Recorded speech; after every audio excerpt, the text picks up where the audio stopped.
বর্তমানে বেশ কিছু কন্টেন্ট ক্রিয়েটার এবং সত্যের সন্ধানী কীর্তনিয়া বলে নিজেদের পরিচয় দেবার জন্য বেশ কিছু কন্টেন্ট তৈরি করে এবং কীর্তনের আসর তৈরি করে সোশ্যাল মিডিয়ার মাধ্যমে প্রচার করছে। কি না, জাতপাতের ভেদাভেদ নিয়ে।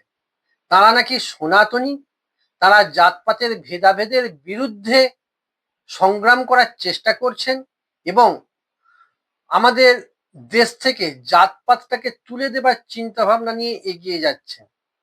খুব শুনতে ভালো লাগে, খুব ভালো কথা। কিন্তু একটাকে লক্ষ্য করেছেন আপনারা, জাতপাতের ভেদাভেদটা কেবলমাত্র এক স্বজাতির কান ঘেঁষে বেরিয়ে যাচ্ছে। কে? সেটা হচ্ছে তাদের উক্তিতে হিন্দু মানে সুতোধারী ব্রাহ্মণ, এছাড়া হিন্দু বলে কেউ আর নেই। তা একটা প্রশ্ন প্রথম করি, যখন সরকারের খাতায় আমরা লিখি জাতি কি হিন্দু, আমরা কুলি মুচি হারি বাগদি ব্রাহ্মণ, আমরা সবাই কিন্তু ওই হিন্দুটাই লিখি। এ একটা গেল। আর একটা প্রশ্ন যেটা হচ্ছে এই, তারা কেবলমাত্র বলছেন যে সুতোধারী ব্রাহ্মণরা নিজেদের সন্তানের বিবাহ কোনো হাড়িমুচি কুলি ডোমের মধ্যে নিজ জাতি যাদের বলা হয় তাদের মধ্যে বৈবাহিক সূত্রে আবদ্ধ হয়ে সম্পর্ক তৈরি করতে পারবেন? কখনোই পারবেন না, কারণ তারা জাতপাত ভেদাভেদ তৈরি করেছেন এবং জাতপাত ভেদাভেদ মানেন। দেখুন, একটা কথা আমি আপনাদের কাছে বলি, যেটা হচ্ছে আমার মূল বক্তব্য, শুধু কেবলমাত্র ব্রাহ্মণরাই কি এই জাতপাতের ভেদাভেদের জন্য নিম্ন শ্রেণীর জাতির মধ্যে বিবাহ বন্ধনে আবদ্ধ করেন না? এছাড়া কি সবাই করেন?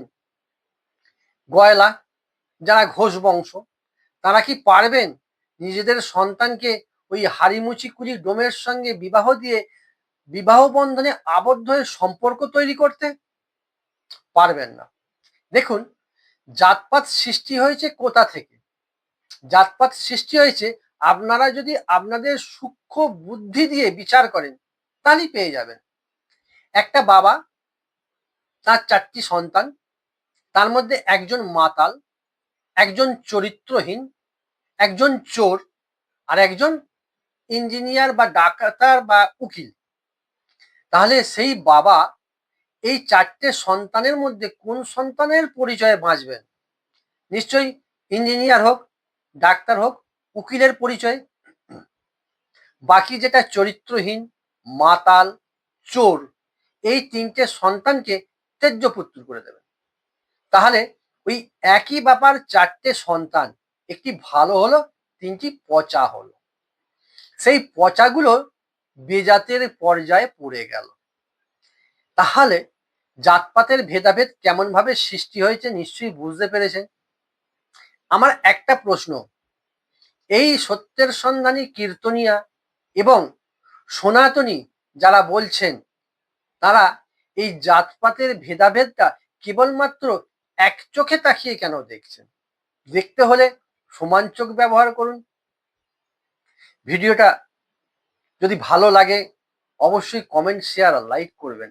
আর আমার বলার মধ্যে কোনো ভুল ত্রুটি থাকলে অবশ্যই আমাকে কমেন্টের মাধ্যম দিয়ে ক্ষমা করতে বাধ্য থাকবেন, করে দেবেন নয়। ভালো থাকুন, সুস্থ থাকুন।